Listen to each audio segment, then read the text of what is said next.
लड़ी और आजाद की। डॉक्टर भीमराव अम्बेडकर ने भारत की ऐसी अर्थव्यवस्था को देखते हुए अनेक एम्स बनाए। उन्होंने अनेक जो संविधान था, संविधान के लिए एक लाइन्स और भी है कि तुम्हारी हर तकलीफों का एक मुकम्मल जवाब हूँ, तुम्हारी हर एक तकलीफों का मैं मुकम्मल जवाब हूँ, वही फुर्सत मिले तो मुझे पढ़ लेना, मैं भारत का संविधान हूँ, मैं भारत का संविधान हूँ। मौलिक अधिकार हमारे लिए ढाल बनकर हमारे अधिकारों का हक दिलाते हैं, और जो हमारे मौलिक कर्तव्य होते हैं वह हमारी जिम्मेदारियों को याद दिलाते हैं।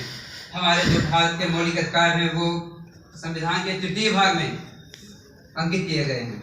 हमारा सबसे पहला राइट्स है समानता का अधिकार। किसी भी व्यक्ति को आयु, लिंग, जात, धर्म, जन्म आदि के आधार पर समानता दी गई है, चाहे वो कैसा भी व्यक्ति हो, सबको समान अवसर दिए जाते हैं। आर्टिकल 16 में हमें मतलब कि कहीं भी कैसे भी आजीविका हम अपनी कमा सकते हैं, उसका अधिकार है। अवसर की समानता है। और दूसरा हमारा जो राइट्स है स्वतंत्रता का अधिकार।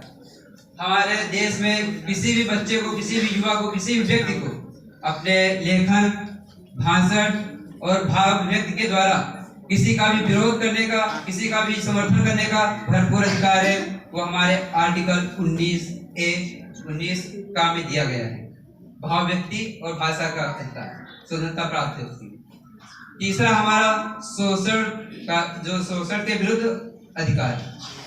इसमें यह है कि हमारे देश में अनेक लोगों का जो क्रय विक्रय, बेकार मजदूर और किसी से जबरदस्ती जो श्रम करवाया जाता है, उसको हमारे देश ने अपराध घोषित कर दिया है। मतलब कि जो बाल मजदूरी थी उस पर रोक लगवा दी।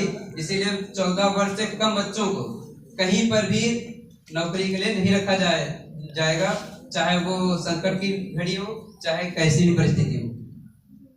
अगला राइट जो हमारा है वो है धार्मिक स्वतंत्रता का अधिकार। धार्मिक स्वतंत्रता का अधिकार यह अधिकार है कि कोई भी व्यक्ति अपने धर्म का प्रचार प्रसार कर सकता है, लेकिन उसकी भी बाउंडेशंस हैं। कब? जब तक कि वो किसी दूसरे व्यक्ति के धर्म को पतन, उसके स्वास्थ्य, उसकी आय एवं उसके नैतिक मूल्यों का पतन न करे, तब तक वो अपने प्रचार कर सकता है। हालांकि हमारा भारत भी एक धर्मनिरपेक्ष राष्ट्र है।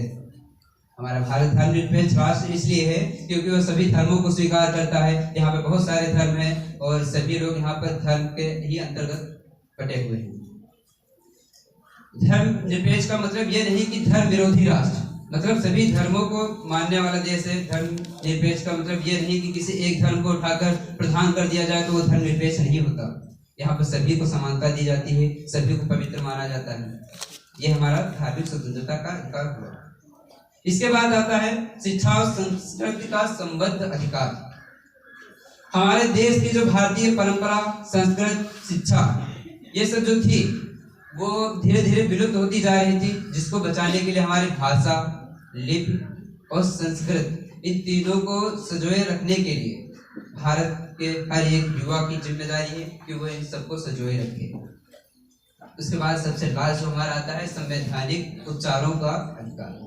इसके अंतर्गत संवैधानिक उपचारों का अधिकार जो है, इसके अंतर्गत न्यायालय जो है उसको अलग रखा गया है, स्वतंत्र कर दिया गया है कि न्यायालय सभी के हितों में ही अपना जो अधिकार लेगा, वो मतलब कि जो कमिटमेंट करेगा वही सबको मान्य करना पड़ेगा।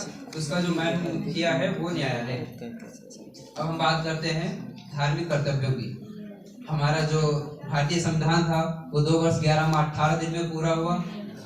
वो हमारे अमेरिका से लिया गया उसका प्रारूप, लेकिन हमारे जो मौलिक कर्तव्य थे उनका प्रारूप रूस के द्वारा लिया गया है कि कोई भी व्यक्ति भारत के राष्ट्रगान, राष्ट्रध्वज और भारत की अखंडता का अपने मन में ध्यान रखेगा, सदैव उनका सम्मान करेगा, भारत की प्रभुसत्ता, अखंडता और एकता को हमेशा बनाए रखेगा, भारतीय परंपरा को अपने दिल में संजोकर रखेगा और महापुरुषों की जो मतलब की याद है, वो स्मृति है, वो अपने दिल में संजोकर रखेगा। मैं ज़्यादा कुछ ना बोलते हुए देशभक्ति के बारे में एक अर्ज कहना चाहूँगा कि शायद वो अटल बिहारी वाजपेयी जी ने कहा था कि भारत कोई भूमि का टुकड़ा नहीं है, भारत कोई भूमि का टुकड़ा नहीं है, यह जीता जाता राष्ट्र है, राष्ट्र पुरुष है।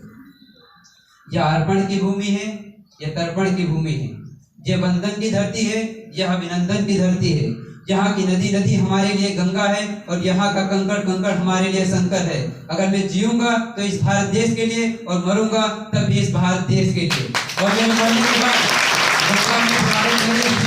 अगर कोई कान लगाकर सुनेगा तो उसमें से सिर्फ और सिर्फ यही आवाज आएगी, भारत माता की जय, भारत माता की जय।